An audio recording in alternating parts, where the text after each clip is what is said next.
What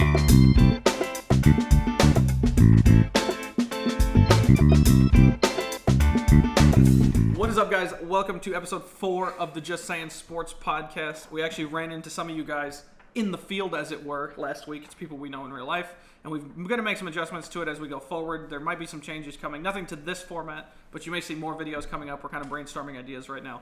But for right now, normal format, we're here to talk about the baseballs. Because the World Series is finally set in stone. Yep. After last night's walk-off by Jose Altuve, the circus midget of forlorn hope. Jose Altuve got to live out every little kid's dream ever. Bottom of the ninth, tie game. You're up to bat. Look at the picture of him being held up by a teammate. Oh, it's hilarious. Yeah, no, he it's looks hilarious. like a little kid with his dad. Yeah, it's hilarious. 2-1 count, slider up and away by Aroldis Chapman. Dude, he's got Altuve. the whitest teeth I've ever seen in my entire Altuve? life. Yeah. Altuve launches a baseball left center, 407 feet, I think it was. That's every little kid's dream. To either send your team to the World Series or win the World Series. I would think win the World Series, but I totally get what you're saying, though, because it's being the hero when you had to be the hero. Yes. Because, and this is no offense to the Astros, but they were not extra innings. They were not an extra innings team this year. So winning it in what I would call in regulation, you know what I mean? Because that's what that really is. It's probably they're definitely a team that has to win in 9 because they don't go long. I guess is my opinion. I think they get weaker the longer the game goes on. I kind of gotta feel bad for Aroldis Chapman though, because he's already getting a lot of flack For smirking as Yeah, he yeah, walked so- and so we were talking about this right before we came on the camera, right before we turned on. We were talking about when you first got here, and my opinion was this: his statement that I was just in shock. I totally agree with. Like when you're totally like, he's not expecting to pitch a home run to Jose Altuve right there. No. And Aroldis Chapman's a good closer. He's probably the best closer in the league, let's be honest. Yeah. And it's like, you're not expecting to pitch it. But it happens. And I mean, the smirk is almost just like, this is the literal 2 words I'll assign to that smirk. Well, damn.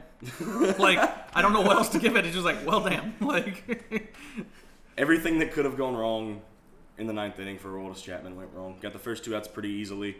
I think he walked Carlos Correa, or it may have been George Springer. I think he walked George Springer. And then got behind in the count to Jose Altuve on 2 fastballs up and away. Snuck a slider by him and made it 2-1. And then the second slider he tried to sneak by. Altuve just absolutely crushed it. It was a hell of a way to end the game. and it's cool for Altuve because he's been a mainstay for them for a long time. Yeah. I think he's definitely he's a core guy for the Houston Astros. So Also, the new Pennant trophies, I didn't realize this. I just saw it right here in this photo. Yeah. The new Pennant trophies look super cool. Yes. I love that like gold leaf pennant hanging off of the top of the pillar. So, World Series predictions. Sydney gets to suck again. I want to be clear. My predictions aren't like stellar better. I think I'm shooting like 500, but you're shooting literally for every prediction you made this postseason. Mm-hmm. So I'm going to say, if we're talking momentum, the Nationals have so much more momentum in their corner. They've overcome everything, every series so far.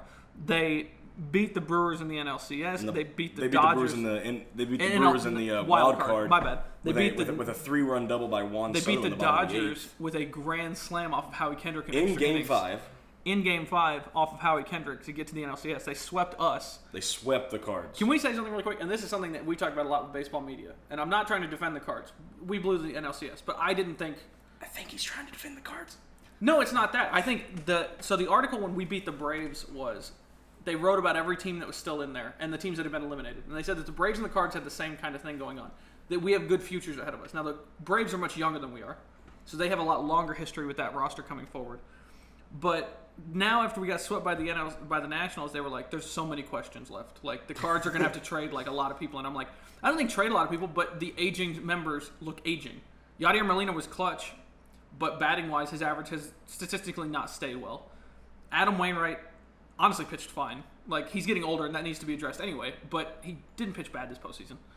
Because the game he lost against the Nationals was not his responsibility, in my opinion. He pitched a good 6 innings, got pulled, and then we gave up 3 more. You know, we gave up runs later. So, and even when the 2 runs he gave up, giving up 2 runs in an NLCS is like, you didn't bomb. Like, I mean, having 6 innings pitched, giving up only 2 runs, a lot of people would consider that to be a good start. Like, in baseball terms, that's a stat known as a quality start. It's just the Nationals bullpen was just better. They just perform better, and there's I'm not making an excuse. We should have hit better, especially coming off of the Braves, who had a good bullpen too, and we smoked their bullpen.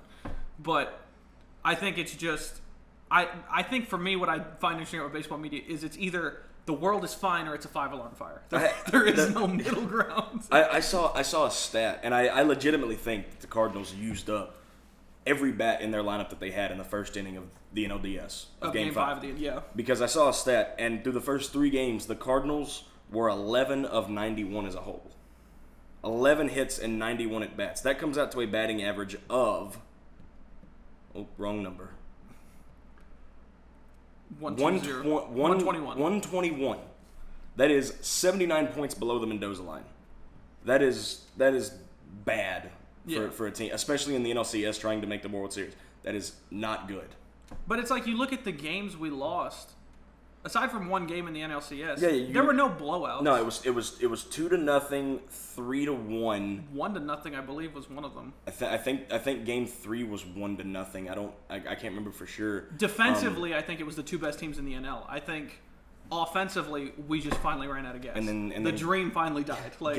Game 4, man, that was a rough start to the game. Game. That was the writing on the wall coming true. I think I didn't, again, we talked about it right there. We got past, the Braves. Even I said in the podcast, which I may be totally wrong. I may be giving myself a lot more credit than I deserve.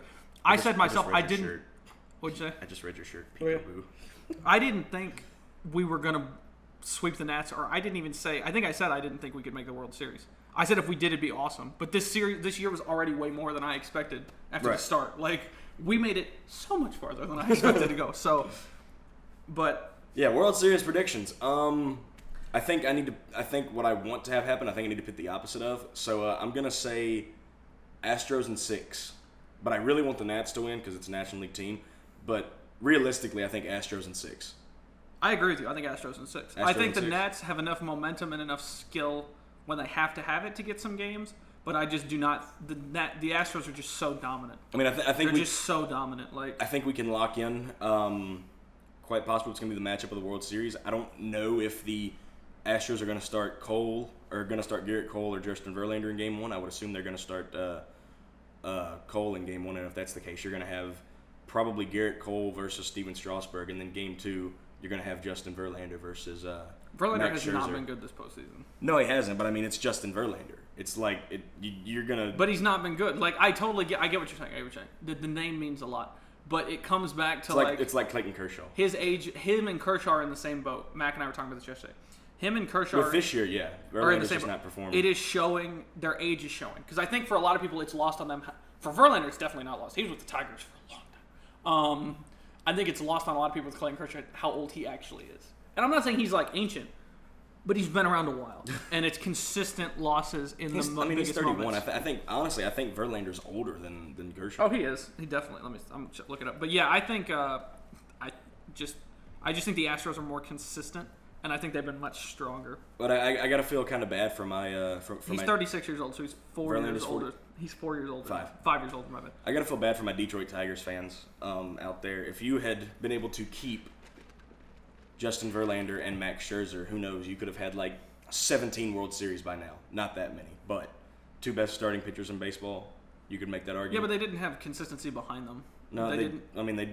They had Miggy. They had. It goes back. They had a decent lineup whenever Verlander and Scherzer were both there. It's just. And you look at I think I believe Prince Fielder played for them for a while too. No, he played for. No, I think he was still in Detroit. Yeah. Yeah, he played for Detroit, and so did Miggy Cabrera and stuff like that. I think what you're looking at there is those two also faced a lot of injuries when they were in Detroit. They were almost, if I remember correctly, there was one year where they were never in the lineup at the same time with each other. Those two bats at multiple times in the year would be missing one or the other, and it's just when that kind of thing hits your team, it's just the luck of the draw. You're just kind of boned from the whole situation. So we said Astros in 6. Yeah. And that brings us. Are you sure you don't want to pick something different just in case you don't want to have to go down with the ship that I'm going to be on? No, I'm hoping my good picks will balance out the juju from your bad picks. I can see a couple realities where the Nationals win. I can. Their closers were pretty consistent against the Dodgers, and they were really consistent against us. Which makes no sense because they had the worst bullpen ERA in baseball. But hey, I guess it just slaps different in the postseason. But I mean, I've said that to you 50 times, and you keep bringing up numbers, and I don't disagree with the numbers game. But the postseason is just different. Because by that number, the Braves should have smoked the postseason. Because in the regular season, they were the best team in the NL, in my opinion, aside from the Dodgers. But as far as dominating their area, the Braves dominated the NL East. So, I mean, you know what I mean? Like, it wasn't even close with the Nats. So, I mean, I think the Nats have more momentum. They've overcome a lot more. I think the games, you know, the walk-off in LA, I think, is carrying them a long way. That not a walk-off, but the Grand Slam.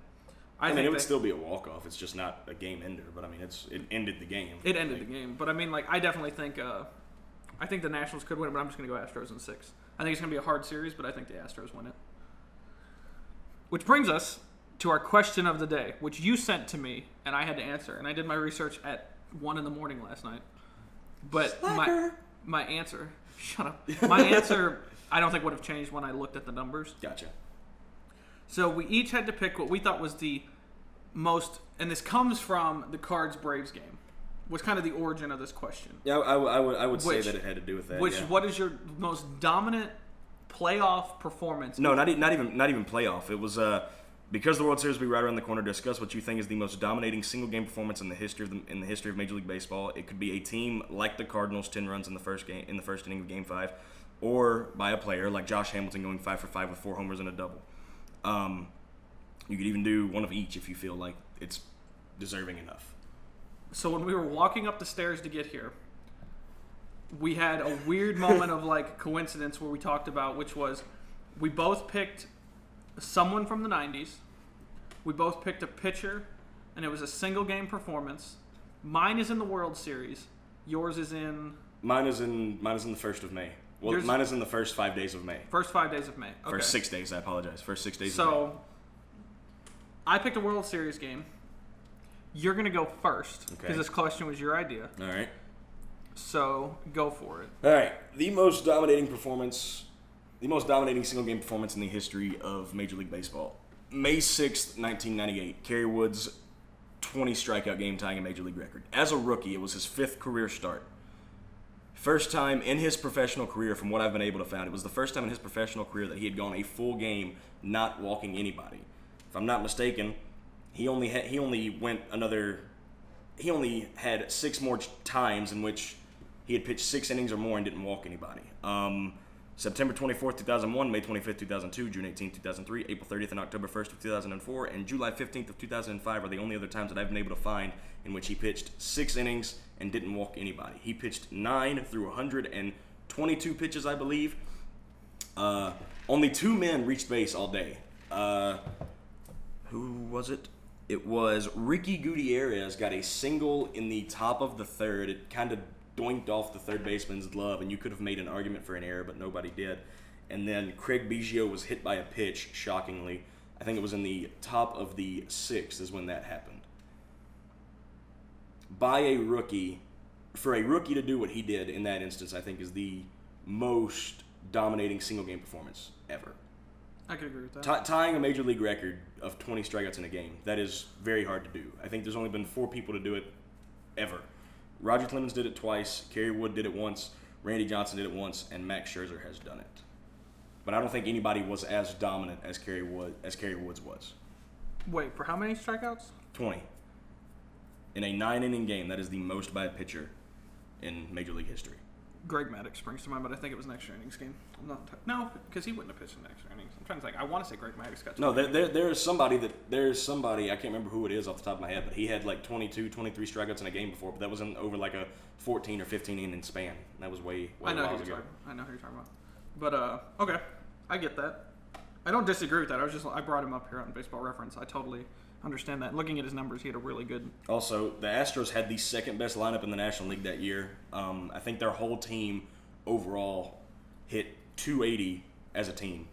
That's really hard to do as a team. I think the only team that was better that year was the Rockies. I think they hit 291 overall as a team, and that was when they had Larry Walker. And Larry Walker is very MVP or very Hall of Fame worthy. I don't think he's going to get there this year, unfortunately. Third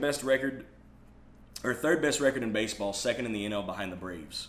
Oddly enough, the Braves, I think, still had Maddox, Smoltz, and Lavin, so it's hard to have a better record than them when you're facing playing the best bullpen that was possibly ever assembled. When you're facing the one of the best starting rotations ever assembled. Yeah. Shockingly enough, that was the first time the catcher for that game. It's probably my favorite trivia question of all time. The catcher of that game for Kerry Wood's 20 strikeout game is Sandy Martinez. It was the first time that Sandy Martinez and Kerry Wood had ever worked together before, and for them to put on that kind of a performance shocks me every time I read it. You gotta kind of feel bad for Shane Reynolds too. He was the starting pitcher for the Astros. He went 8 strong. I think he gave up 8 hits. He only had 1 earned run, 2 walks, and 10 strikeouts. By baseball standards, that is a hell of a start. It's a hell of a game to pitch. Definitely. And you got overshadowed by a guy who just happened to be on the best day of his life with 20 strikeouts in a game. But no, that's my pick. Okay. Curious My to see what pick, yours is. you actually talked about him twice. Not Maddox. It's not Maddox. My pick was Tom Glavine in Game 6 of the 1995 World Series. Okay. So, Game 6, World Series, Braves can win this game, and they do. They win it 1-0 over Cleveland. Cleveland, who had a much better record. Not saying much better record, but the Cleveland Indians in the regular season went 144, and the Braves went 90-54. Tom Glavine is on the mound, and earlier in the series, I believe he had a rough game. They end up winning the game, but I think he had a rough game. He kind of got bailed out by some people. But in this game, he would allow 1 hit, no earned runs. He had 3 walks, 8 strikeouts, an ERA of 1.61, which I believe was just from his series. I think that's just series from number. the postseason as well. He faced 27 batters. He threw 109 pitches, of which those were 67 strikes, 35 strikes by contact, 13 strikes swinging, 19 strikes looking. Ouch. They were 7 ground balls hit against him, 9 fly balls, 2 line drives. His WPA was .586 when probability added. And yeah, I think he just definitely threw probably one of the best games in World Series history against a strong hitting team. If you look at their batting averages that year, I want to say so for them, yeah, the Cleveland Indians were batting in order in their lineup, 290. Top guys were batting, 290, 286, 213. That was 95, right? Yeah, this is 95. They would have had Manny Ramirez, right? They would have had Manny Ramirez, Jim Thome. Yeah, so the batting order, the starting batting order was Kenny Lofton, Omar Vizquez, Carlos Berga, Albert Bell, Eddie Murray, Manny Ramirez, Jim Thome, my bad. It's a hockey thing. Tony Pena and Dennis Martinez. So we have Kenny Lofton, a man that is fast. He's very Omar fast. Vizquez, their shortstop, faced 17 pitches, and 12 of them were strikes. Vizquez or Vizquel? Vizquel, my bad. I was reading 2 names at Omar once. Vizquel, quite possibly a top 3 greatest fielding shortstop to ever play the game. And then who was third? Carlos Berga, second baseman. Ah, wow. Forgot he was in that lineup. Carlos Berga faced 16 pitches, 10 of which were strikes. And you have Albert Bell, Manny Ramirez. Manny Jim Ramirez, who had the best. His batting average wasn't great. That's a hell of a lineup to face, and you allowed 1 run. No, he allowed no runs, and he allowed 1 hit. He allowed 1 hit. That's a hell of a lineup to face. And again, we go back to that Braves lineup for the '90s. You're talking about again Greg Maddux, Schmaltz. Yeah, that Braves rotation. Tom Glavine. But I think this is Glavine's probably masterpiece of a game. You're talking about a game that you win the World Series, so you're staying clutch. He pitched 6 innings. Or wait, no. How many innings did he pitch? He pitched 8 innings, so he pitched 8 full innings. So basically the game. No offense to his closer. And, you look at these numbers of pitches faced versus, you know what I mean? So, let's just go again. Omar Vizquel, 17 pitches faced, 12 were strikes. Carlos Berga, second baseman, 16 pitches faced, 10 strikes. Albert Bell, left fielder, 16 pitches faced, 8 strikes. Manny Ramirez, 14 pitches faced, 9 were strikes. Glavine just owned these guys. I can't imagine. Glavine never struck me as an arrogant guy when I've seen him in interviews and stuff. There are some of those guys, no offense to Pedro Martinez. Pedro Martinez is kind of an arrogant asshole sometimes. He's got the reason to be though. Oh yeah, definitely. But but you look at Tom Glavine. He talks about it. I want to say I saw an interview one time. He said he was nervous the whole game, and I think it's because he knew what was on the line. But it's just because they'd come so close years before and not won. World Series title. But it's like it doesn't get more nerve-wracking than that. But You're pitching in a clinching game of the just World dominant. Series. So pinch hitter Paul Sorrento, who came in for Tony Pena, the catcher, faced 4 strikes, 4 pitches, 3 were strikes. So you're talking about derailing your other team's plans. They brought in a pinch hitter. No, sir. Not today. Sit back down. He only walked. 3 walks is really good, honestly. But what's crazy about it is it shows good control, I guess, because a lot of these outs would have come from fly balls and just balls hit into the infield because he only had 8 strikeouts. It wasn't like he was leaving them at the plate. He just gave them bad things to swing at. Yeah, they either popped them or they lined them to the infield. I would love to see with all 3 of those walks. I would love to see if they were just 4 pitch walks, or if they if it was just somebody that just battled and battled and battled, and Glavine just couldn't get them out. Because you're gonna have those. The 3 walks were 2 to Albert Bell, and 1 to Eddie Murray. I know. Do you have the at bat stat for that at bat? Yeah. I don't. Let me look around and see if I can find it. Because there have been instances in which you're gonna have batters just they just don't quit. You can have a 9, 10, 11 pitch at bat, and at that point you're just thinking, dude, what do I have to do to get you out? Or are you just not gonna be able to get out? Like, could I throw one in the dugout and you're still gonna find a way to make contact with it? Okay, so I've got the play-by-play. Keep talking. I'm trying to find Albert Bell's walks. I don't have much else to talk. So Albert Bell's first walk comes at the top of the second. Yep. It's a 4-pitch at bat, I believe. Yeah, 4-pitch at bat. 4-pitch walk. 4-pitch walk. Okay. So Albert Bell's second walk will come, I believe, top of the 5th, which would be his next time at bat. Yeah. It would be a 9-pitch at bat for a walk. That's the kind of at bat. So it was a full count and a shit ton of fly balls. Not a shit, but you know what I mean, like a lot. Well, who was the other walker? I said somebody. Eddie Murray. Eddie Murray. Let me go find him. The actor? That's Eddie Murphy. Oh, sorry. Eddie Murray would be. I gotta find him. He got walked late in the game. Probably top 8th or bottom 8th. I mean, no wait, was that game in Atlanta or in Cleveland? It was in Atlanta. It was the bottom of the 9th win. Where is he? Shit, I lost him. There he is, right there. Top of the 7th, 4-pitch walk. Gotcha. So he had, arguably, you could say Glavine had 3 bad. No, we're gonna say 2 bad because 2 bad duels. 4 pitch walks just are something that just cannot happen in the major leagues. If the guy just doesn't bite, the guy just doesn't bite. But I mean, Bell held out in that 9-1, that 9-pitch. That 9-pitch AB. But other than that, so let me see here.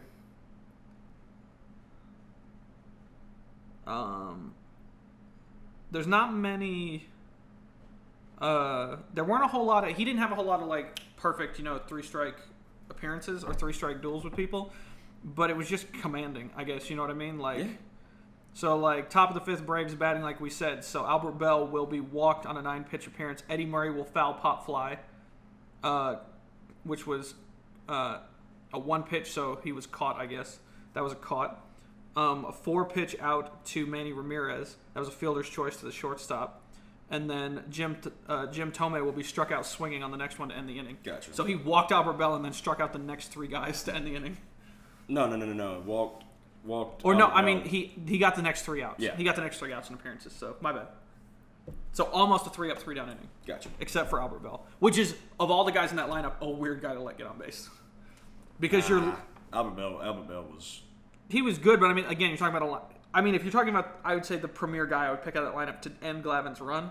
If you're looking at the stats, I would put Albert Bell. Albert Bell or Manny, I would put or Albert Manny Bell. Ramirez, one or the other. But yeah, it was definitely, I think, probably the best performance by a pitcher in MLB history in a single game. In my opinion, as far as the weight of like clutch shit goes, you know what I mean? Like, I think that Game 6 performance is pretty dominant. Honorable mention of mine was Don Larson's perfect game in the World Series. I want to say that was like Game 1 or Game 2. Let me look and see. Let's see. That was... God damn, he's old. Yeah.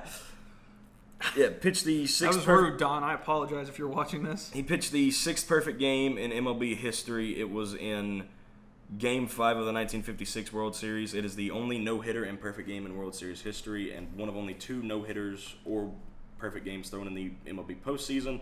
The other was done by Roy Halladay of the Phillies at the time. So by what we just said, right? If you're talking about an era in baseball for pitchers, yeah, is the 90s potentially one of the greatest eras in pitching history? I would say so. Because not just that Braves rotation, but pitchers across the league it was a kind of a low scoring era. The pitchers were just on it. Like, I think the 90s would have to be second. I think the 70s probably either the 60s or the 70s, but probably the 70s. Been Sandy Koufax there, wouldn't it have been? Yeah, Koufax, Gibson, I think was also there. Can't remember for sure though. 70s, I think you also had Dwight Gooden. We're definitely not in a pitcher's era right now. Not with the amount of home runs given. But no, I would have to put 90s as probably the second best decade of pitching in the MLB. And I almost don't. In MLB's history. I don't want to discount the guys who were playing in the 40s and 50s, but the batting was a lot different. A lot different. Well, you didn't have, for what it's worth, I guess, looking with baseballs now, you didn't have baseballs being made the same back then as they are now. Oh yeah, you just don't, like, you don't see, you look back in the 40s unless you're looking at somebody in particular, such as Ted Williams or Jackie Robinson or I think it's Stan Musial. That's something that's. I would put Jackie Robinson as one of the greatest to ever play the game. About what he overcame to play the game, first of all, and to still show out there and be like, by the way, fuck everybody. I'm just going to be the best at this game right now, and I don't care if you don't like me. Yeah. It's not my problem. Because Vince Scully was talking about that when he was, he was the announcer. Talk about how long Vince Scully was probably the greatest announcer in baseball. He was announcing Jackie Robinson's games. That whole thing when he was like, when we went into cities, we had security on us from the day we got there because people did not like Jackie Robinson, and it was like, man, and it wasn't that long ago. I think that's lost on people. They're like, what an ancient time. It's like maybe 40 years ago, 50 years ago, like not that long ago. Alrighty, so that's going to wrap up the MLB talk. You said the Astros in 6. I said the Astros in 6, and then I picked Tom Glavine's Game 6 1995 World Series winning performance, and you picked Kerry Wood's May 6, 1998 20 strikeout performance by a rookie. I think it's like we pick the opposite ends of pressure. Mine is a vet, a consistent performer trying to win a World Series for the first time, and yours is a rookie just coming into his age in his 5th career start, deciding that I'm gonna do this. Like I'm gonna dominate this game. Which I don't think you decide to do that. I think you start out probably nervous, honestly. You're a rookie, and then you get into a rhythm, and you're like, I can actually do this. Like something feels good. Like going back to the bowling analogy, just like when you throw your 5th strike in a row, you're like, this works. Like we're in a good spot. I had a chance to watch that full game during the week. Kerry Wood was just unhittable.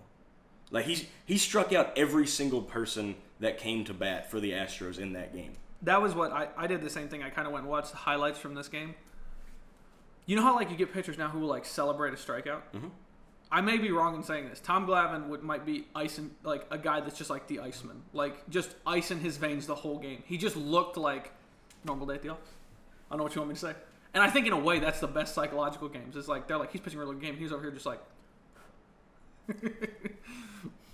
Another one that came up was the Kirk Schiller tendon game, where he's bleeding in his sock. Kurt Schilling, and he was bleeding in his sock.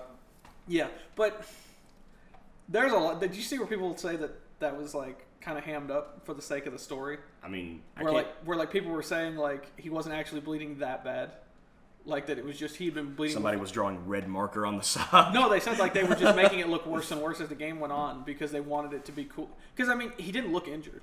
He looked dominant. Like he was in that game. But I guess like for me, it was just like I think a lot of people just didn't like that it was a team that had won, and they were just like salty about it. But okay, so that's gonna wrap up the MLB this week. We'll see how Sydney's predictions go. World Series starts the 22nd. I believe that's Tuesday night, so we'll be hyped for that. And now we get to look at Sydney's predictions for the NFL because we're gonna predict. Okay, so we talked to some people and we've gotten some feedback. We can still predict this week's games. I think we can still talk about this week's games. But going forward, which I know we're really late, not late in the season, but we're over halfway. Week 7. Week 7 of 17, we're good. We're in week 7 right now. So when you see this, week 7 will be, except for the Monday night game, over. Unless you watch it on Tuesday. Then it's over. But what we're going to start doing also is doing Week 8 predictions, because that way our predictions, when you watch it, are for the upcoming week. That makes more sense. And that was definitely, I'd say, the most consistent feedback we got, which was, and it's something we talked about even in previous episodes, Yeah. where we're like, we're predicting games for us as they're kicking off, Right. but for you have already occurred. So we look like a weird time capsule kind of thing. So we're going to first talk about Week 7, because there's some big news. I'd say the biggest news is Mitch Trubisky will be back in the Bears starting lineup against the Saints, which is a rough first game to come back into. I would like. Although the Saints are not as strong this week. They do not have Drew Brees, because I think Brees is still out, but the Saints are 4-0 with Teddy Bridgewater. But Kamara's out of the lineup as well. He was declared out on Friday, which fucked my fantasy for a loop. Because you talk about like a Sorry, step. I've got Christian McCaffrey and Chris Godwin both on buys. I have the first best wide receiver and the first best running back in fantasy. I'm going to bring up my roster right now just to tell you, because I don't want to say we got fucked, but I mean, I do kind of feel bad for Trubisky, that being his first game back. But I think he's looking to get out there, and I think he's finally ready to become the guy for the Bears. I think he's finally ready to take the reins and say, hey, I can run this organization for the next 10 years if you give me the chance to. You talking about Bridgewater? No, I'm talking about Trubisky. Yeah, the start of his season was good. They were rolling. I mean, I'm not saying rolling, but I mean... Well, his first 3 games were not good. I think he had like a 65% completion percentage. He only threw for like 588 yards. But I think it wasn't and he had 3 touchdowns and 2 picks in 3 games. Let's put it this way. It could have been Case Keenum's appearance. So, I mean, like, it could have been worse. But, I mean, I think... in a way, coming back from injury, it's going to set the tone. It decides what kind of QB he is. Is he a persistent QB, which is something, I get dominance and stuff like that, but I mean, like, I also like guys who can come back and, even in a bad game, make something of it. You know what I mean? Because I think even in, like, Dak Prescott's bad games this year, Dak Prescott has stood pretty tall even then. The Green Bay game is a good example. I mean, they got the first half they were just not home. I mean, you could. But you come back in the second half, and they made a game out of it for Green Bay. But Green Bay you could make the argument though that the Green Bay game, a lot of his stats were done in garbage time. But yeah, even still, that's that.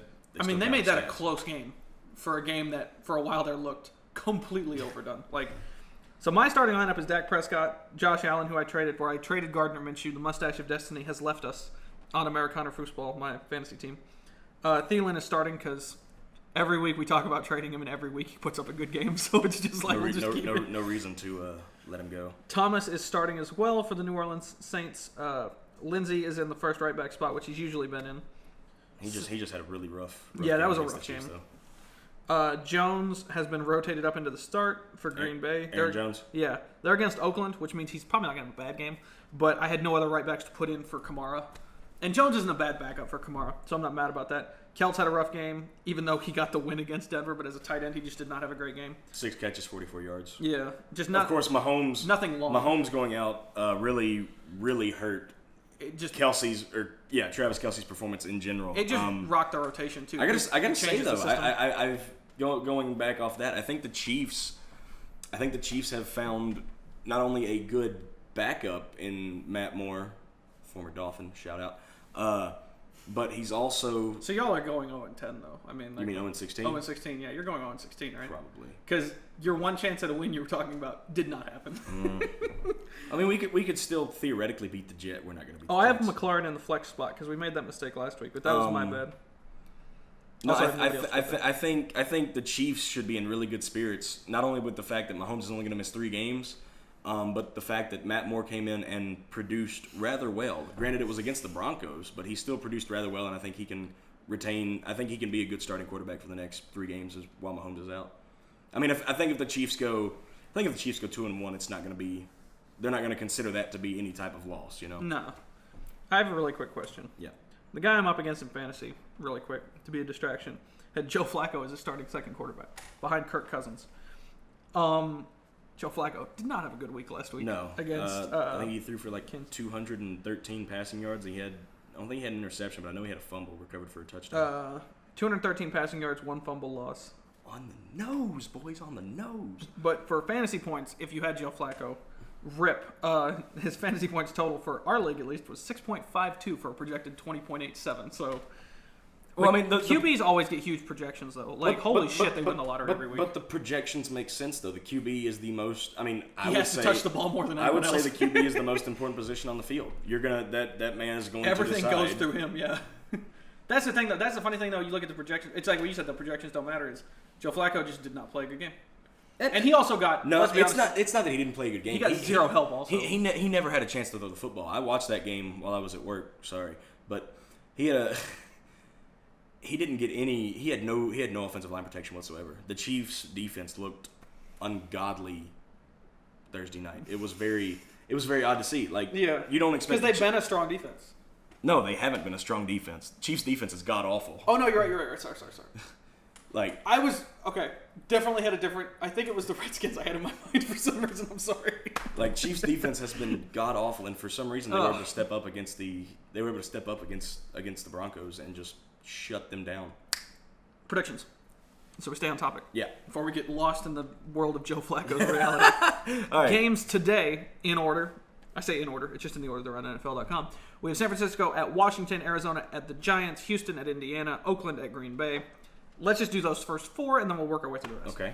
So San Francisco at Washington, San Francisco. Yeah, I would say San Francisco 38 and I'm to not just trying 7, to pick hopefully with the first touchdown and the only touchdown being to Terry McLaurin. I'm not just trying to pick like the undefeated team, but it's just not even a contest. Like, no. San Francisco's just going to roll. The Redskins almost lost to the Dolphins last week. Yeah, that was a close game. That was not. But hey, you don't have a win. The Redskins have a win. That's true. Arizona's got to play the Giants. This is actually going to be a close game, I think. I'm going to go the Cardinals. I was thinking the Cardinals, but I just got the update that Saquon Barkley is back in the lineup for the Giants.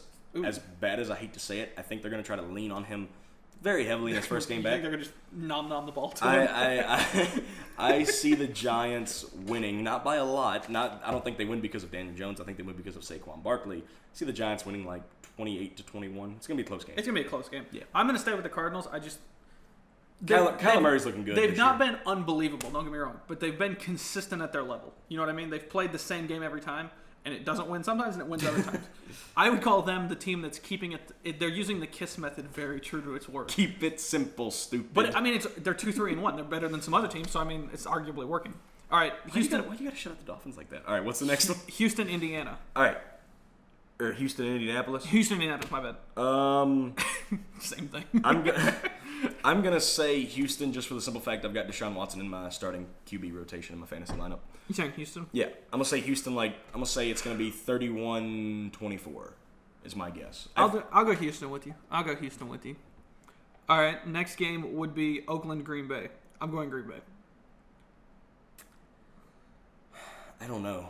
I don't know. Like Oakland. I want to pick Green Bay, but the week that Josh Jacobs had against the Bears, who have a stout defense, Josh Jacobs I think ran for 118 yards plus a touchdown, and on like 24 carries, I think he was averaging like 5 yards a game that game. I think the Packers will probably win because it's at Lambeau, but I think the Raiders are going to have a shot to win the game at the end of the game. And it just may not pan out. I'm not saying them. Again, blowouts are pretty.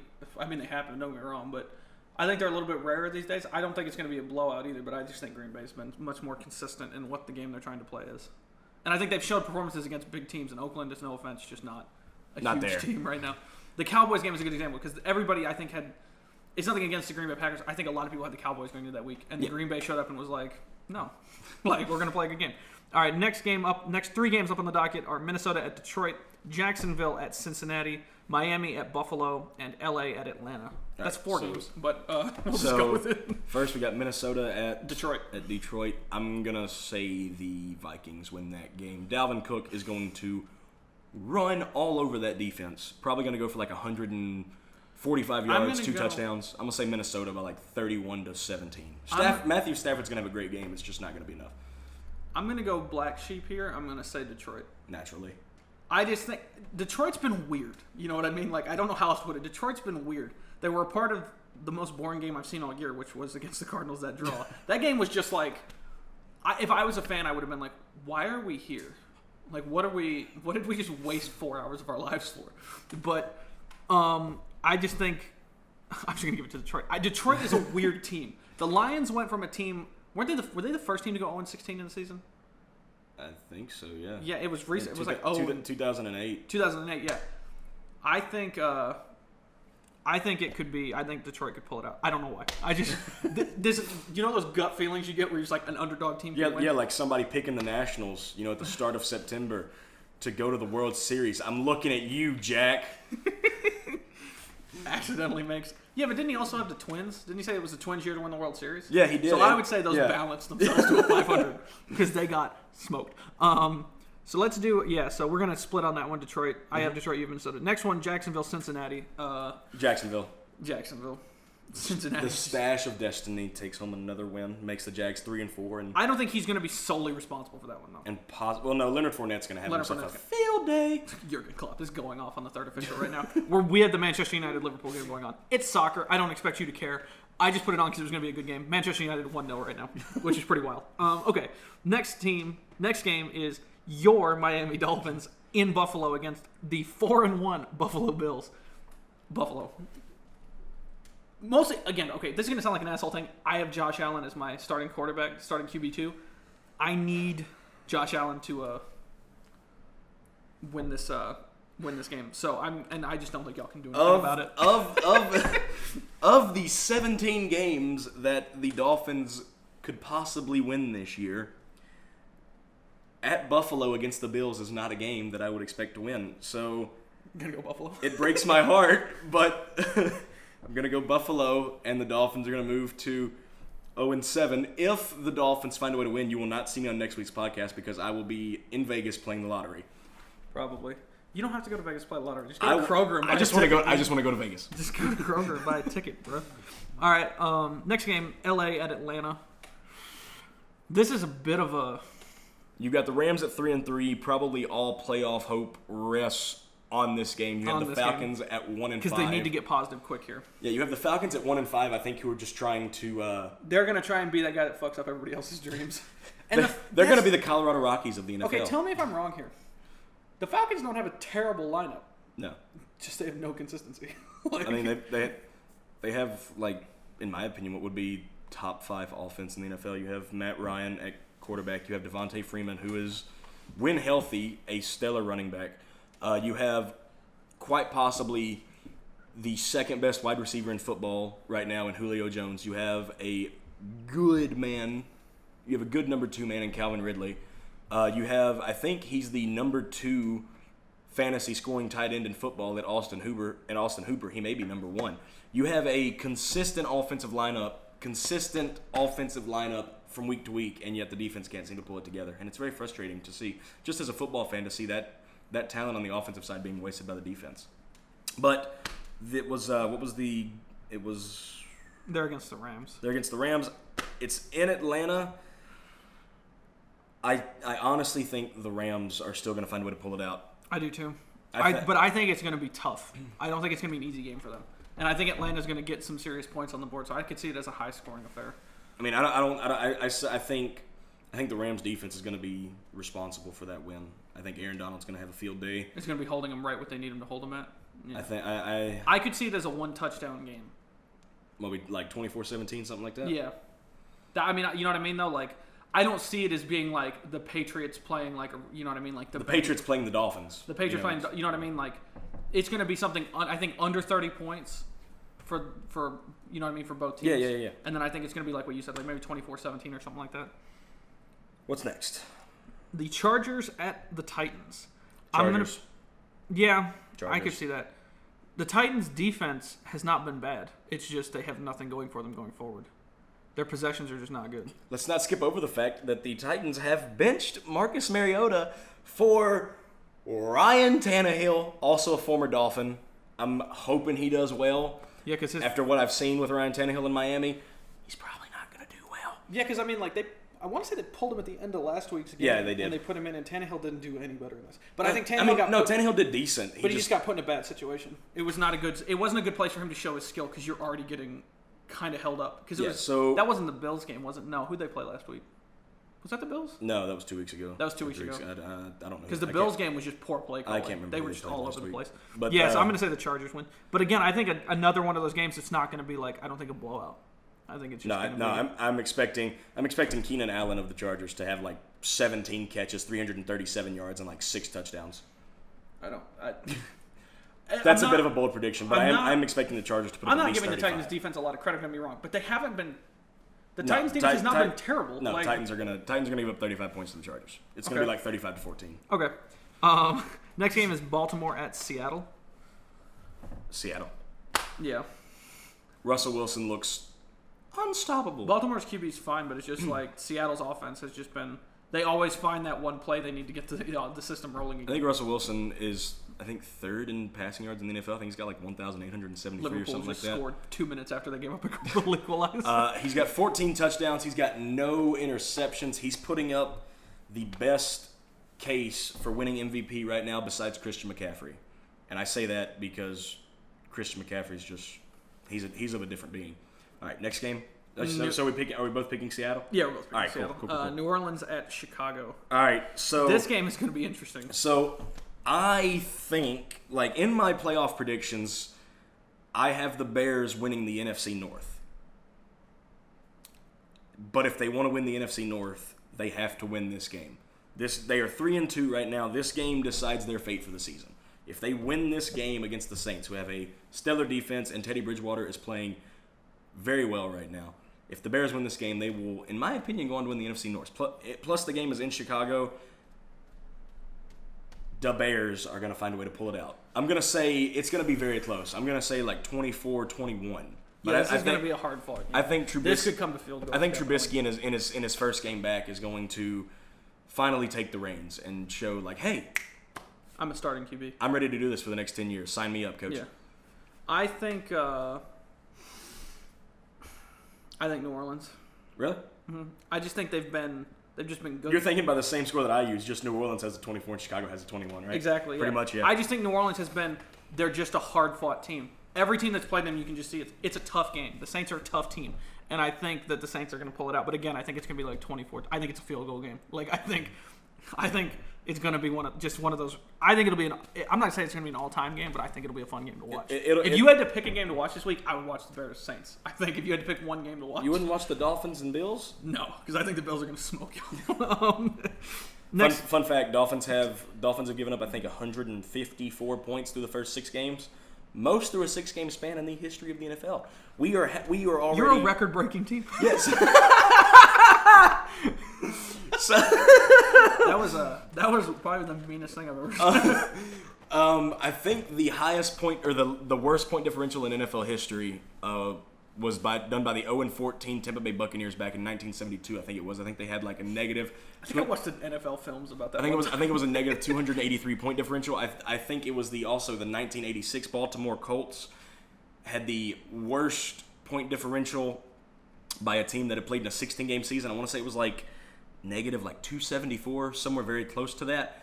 The Dolphins have already gotten half of both of those numbers in only 6 games, and it makes me sad, and I'm sad. Actually, I don't even know if it's like the 6 games, because I think the Dolphins already had their bye week. I don't want to see the Dolphins lose. You might have had your bye week. I don't want to see the Dolphins lose. So, before you... Give me a win. We got to get to 2 more games before you have tears. Philadelphia at Dallas, both 3-3 teams. And this is I believe this is in division or an in conference. Yeah. Yeah, this is they're both in the This is an extremely important game for both right, people. Dallas. That's what and it's not even just because I have Dak Prescott. They've just been the better team in my opinion. I think they've had closer games, and I think they fought harder than the Eagles have fought. I just think Dallas is the better team. I think the Cowboys win by a score of 31-21. I don't think Carson Wentz for Philly. I don't think he has a bad game. I just think Dak has a better game. I think Dak throws for like 350. He's going to have probably 3 or 4 touchdowns and probably a pick just because he's never thrown the ball more in his life than he is this year. Yeah. It's just going to happen. I agree, yeah. I think, again, I don't think it's going to be... I think, yeah, that's a good assessment. 31-21 or something like that, yeah. And then the final game of the week, the Patriots and the Jets. Stop. The Jets are upsetting the Patriots. The Jets have Sam Darnold back. They got their first win last week. The Jets are riding really high right now just on the fact that Sam Darnold did not die from mononucleosis. You know shit. The game is in New York. I think you're going to see a lot of Jets fans. I just want to be clear because in the NHL we have like two things: the mumps and mono spread through locker rooms. Mono is like those two diseases are the worst things you can come to into a locker room because they spread like fucking wildfire. Like I think the Jets are feeling really, really good. There's going to be a lot of people at that Jets game tonight, mainly because it's going to be on Monday Night Football. You're playing. Tonight for okay. When you're watching this tonight, had a full moment. I'm like, it's Sunday, you moron. You were going. We still have to make our week 8 predictions. We just went to like all of week 7 except for one game. We got to make our week 8 predictions. You were going to see the Jets how they need to be. I think the Jets win this game, and the only remaining undefeated team will be the San Francisco 49ers. I don't see the Patriots getting blown out. I see Tom Brady throwing for like 320 yards, 4 touchdowns, probably an interception. But I think the Jets are going to win this game, probably by a score of like, I'm going to say like 35-27. You can all laugh at me in the comments. You can all laugh at me in the comments because we probably know that I'm all going to be wrong. I'm with you. I think the Jets upset the Patriots. I do. I really do. I'm not an experienced NFL guy. I think the Jets upset the Patriots. The Patriots have been rolling, and there's no disagreeing with that. They're 6-0. But have the best defense in the NFL the best by defense. far. But the Jets are just a weird team. You go back to when they played who did they play last week? I know they won. They I don't know won. Who they played. They may have played the Bengals. I don't know. No. I don't think it was the Bengals. They played a team that they don't that they. Who did they play last week? Holy shit, Josh! You're about to make an argument. And you're not even ready for it. We're sorry. I need NFL Week 6. We're stupid. Oh, really quick update. I just had this thought, and we're going to do this on the fly because we're like a radio show, so we're going to make this discussion right now. We are not going to make our Week 8 predictions in this video. We're going to make a separate video, and going forward, we will make a separate video, so there will be 2 videos a week. One will be the podcast. Wednesday mornings, we will post our Week 6 predictions in a separate video. Our next week's predictions. Yeah, next week's. That's a better way to do it because that'll be a little bit shorter format, and we can talk about it a little bit more in length. So this will be our summary of the week going into the and because we're doing side the note, podcast. the NFL needs to play in the middle of the week. I'm not trying to be an asshole. They need to play in the middle of the week. Sundays are for football. Because this is frying me that it's like Sundays are the only morning you and I can both be here to record, and the NFL's like 1 p.m. kickoff. No, Sunday is no longer laundry day, boys. Sunday is the Jets for the boys. Beat the Cowboys. Saturday's for the boys. I'm sorry. The Jets beat the Cowboys 24-22. That's right. But this is here's my thing, and this is why I'm saying this because I know this is gonna sound wild. Here's my thing. The Jets are one of those teams that just for some reason they beat good teams. They can't play the people at their bottom of the barrel level for some reason. But they come in and they just have this chip on their shoulder like they said we're going to get blown out. No. 24-22. I thought that the Cowboys were going to blow them out of the water. You know what I mean? You're talking about a rushing and throwing defense. Dak Prescott's been a sniper from his position, as well as he's built like a running back anyway, so he can just run it. Ezekiel Elliott, still in my opinion, probably the best running back back in the NFL. Can I just say the creepiest pictures I've ever seen in my life are Ezekiel Elliott on the sidelines when he had his shirt like rolled up a little bit, and he's just like when he's just thinking, he looks like an 8-year-old with a beard. He's just like he looks so out of sorts. I'm not trying to be mean to Ezekiel Elliott. Definitely one of the best ones in the NFL. It's just like his sideline look is just priceless. So we both have the Jets. I think the Jets are going to find a way to pull it out. I really do. I don't think they're going to blow them out by 10 points. No. I think it'll be just like the last. I'm thinking Sam Darnold has himself probably a game of his career, and I'm going to say, I think I said 38, 35 or something. I don't know what I said. It's probably going to be I'm going to say 35-27 is my guess. That's going to be my guess. Jets beat the Patriots on Monday Night Football when nobody expects them to, in New York, against the best team in football, 35-27. Yeah. And you can all watch this on Tuesday and give me so much hell because I think we all know it's not going to happen. Oh, yeah, by the way, get in the comment section. If you're watching and you have an account and everything, if you don't have an account, make an account so you can subscribe. But definitely get in the comment section and tell us what you want to see and what you want us to talk about. Suggest topics because we're not that smart. So all the creative help we can get, if you don't want to watch hockey, we understand.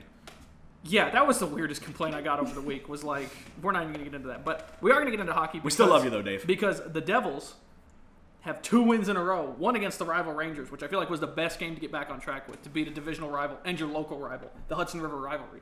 Next game, after Jack Hughes gets his first point on an assist in the Ranger game, gets his first goal, the only goal of a 1-0 win over Shout out Jack Hughes. Over the Vancouver Canucks.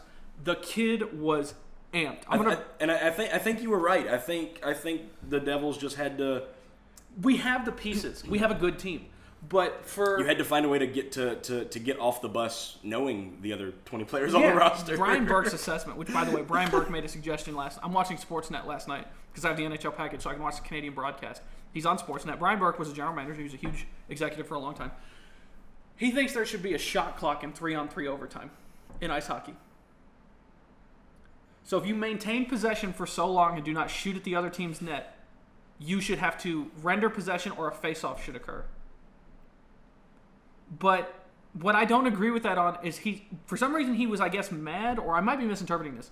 He seemed mad that the Toronto Maple Leafs just held possession in overtime and didn't let the Boston Bruins shoot. But we're talking about a Bruins lineup that has been unstoppable recently. No shit, you don't want to shoot and possibly give up an odd man rush. I think they're 5-1-2 The in Maple the Leafs first 8 just games. played it the right way, and they won in overtime. I don't know why Brian Burke is mad. Like, Brian Burke is one of those people where he either loves how the NHL's going or he thinks it's going to die in the dumpster fire. And it's like, but 3-on-3 overtime is so amazing. It's such a good thing. A shot clock in OT. Like, I would have never. That would have never crossed my mind. And in ice hockey, in a game where it's not like you just turn over possession, a face-off has to occur. Yes. Like, you can't just be like, well, they're going to pass the puck from out of bounds. This isn't basketball. There's no out of bounds. You're boarded in. Like, where is a fan going to, are we going to pop fly rule the puck and, make them play it?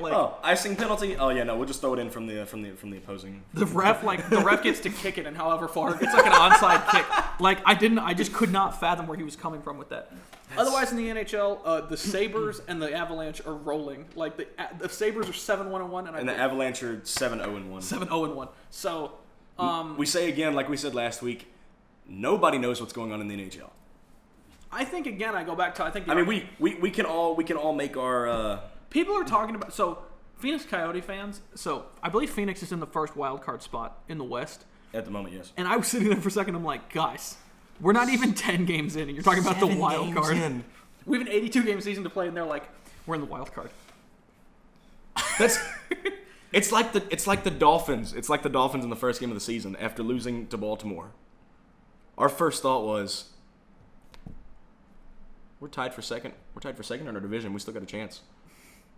But I mean, it's not even comparable because hindsight is 20/20. Gotcha. But it's just like what you're saying, though. It's like we're so early. Yeah, that's the thing. That's the argument I'm making. It's so early. Like, okay, we lost to the Ravens. I think it was 59-10. I don't like to remember that, but hey, Let's be honest here. Did you expect to beat the Ravens? No, but I expected a better game than that. You expected a better game. But our whole the whole argument was first game of the season. We're still tied for second in the wild card. We got a chance, or not in the wild card. We're still tied for second in the division. We still got a chance to win the division. Nobody's winning the division other than the Patriots, but hey, we just got a chance to win the division. That was just like that post on Reddit. I was just like, how dumb do you have to be? Because it goes back to what I said about the Devils last week. We were winless in 6, and I was sitting there and I said, I'm like, there's no need to panic. We are not even 10 games into the season. We have too good of a lineup for this to end up being nobody A has ever gone 0-82 in an NHL season, and B, no one has ever gone 82-0 in an NHL season. It's just not going to happen. Speaking of, Buffalo finally got or not Buffalo. Hello, the Oilers. The Oilers. Buffalo, right? What are you talking about? Are you talking about the Edmonton Oilers? Or are you talking about the Edmonton Oilers? Good Lord. Jesus Christ, bud. You just saw a brain fart you just on camera. You're like, Buffalo. Oilers. Wait, I'm like, no. They're not even in the same conference, the Edmonton Oilers, that's my bad. They finally got their first loss. They are 7-1-0. That was a close game, though. They almost got it. Yes, I was kind of, honestly, I kind of wanted to see the Oilers continue this winning streak through this podcast. I'm not, just so I could see Josh go, what? It's not like what. I think they have a good team. I just think the other shoe will drop. And I think it's no offense, but Leon Draisaitl, Connor McDavid, and James Neal are kind of the only things they have going for them, in my opinion. Defense, they've changed nothing on defense. They have nothing good going for them in their defense core. It's all B-string defensemen. And their goaltender, Koskinen, has just stepped up. And I mean, he's done what he needed to do. He was drafted. He needs to step up, and they need a starting goaltender. He's doing that. But I think looking at this, even just through the first game or through the first 10 games of the season, Stars are 2-7-1. The Stars are terrible. The Stars are. I thought we were bad. The Stars are dog shit. That is a team. Their goaltender literally said, they asked Khudobin what he thought, and he's like, fucking, I don't know. Literally, no, I'm not paraphrasing. Not paraphrasing. Quote, fucking I don't know. That was his quote. So when You have the Stars at 2-7-1, and I mean, for everything bad that we say about the Stars, you could say the same thing for the Minnesota Wild, who I think are 1-6 right now. Awful. The Wild are wildly bad. There's just nothing. There's just no consistency. It's the same thing I think we had going in our first games as the Devils. There'd be 10 minutes of good hockey and then 10 minutes of just an utter shit show, and it's like. Well, no, 10 minutes of good hockey and then like 50 minutes of 50. utter, yeah. Well, that's the thing. Is like so the Devils. I think something you saw in these last two games, which is a lot of teams have to learn early in the season, is how to play with a lead. Yeah, absolutely. If you look at like the Winnipeg Jets game to start the season, we go up 4-1. I'm like, holy shit, it's working. And then it's like we lose 5-4 in a shootout, meaning we gave up 4 goals to force overtime and then lost in the shootout. No, gave up 3 goals to force overtime because you lost 5-4 in the shootout, right?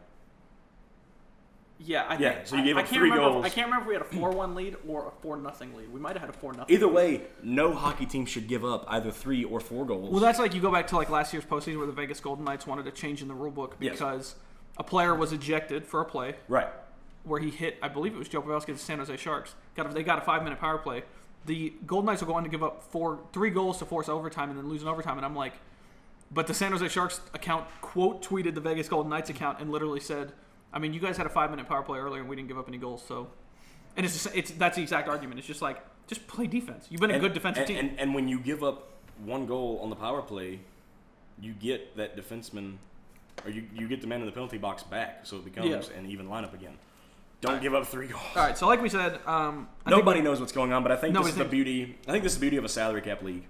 It's just like I made that argument to you and Mac all the time, and we agree and disagree on it. But I think the argument's there that if all North American sports went to a salary cap, I think you see much better seasons. You don't see the Patriots going 6-0 every year, or you know what I mean, having undefeated seasons. Yeah, you don't see the Patriots being the Patriots, and you probably don't see the Dolphins being the Dolphins because you could get good talent come to you because the other teams couldn't afford everything.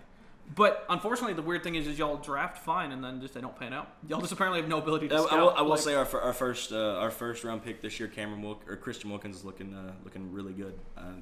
Big old shout out to so front office there. Let's wrap up this episode now. Like I said, we will be doing a separate video for our Week 8 predictions of the NFL because I think that should just be a separate video, and those will come out on Wednesday mornings, probably about the same time, either 8 or even 10 in the morning. I might do it a little bit later in the morning so you can have it at your lunch break for your fantasy picks, although we're not going to be doing fantasy football because that's just complicated. That's a whole other thing. That's altogether. A whole other thing, and we would need way more time to produce that. And I would have to do way more. We'd have to have like spreadsheets. We're going to have like a map. Like, it's going to be not good. Oh, by the way, I'm going to be attempting to dress up this wall going forward because nothing about the sky blue chips in the paint and everything, but we're going to try and dress it up a little bit for y'all. Hopefully change that for next week. Hope you guys had enjoyed the episode. Hope you guys have a good week. And as always, stay awesome. Thank you. Bye-bye.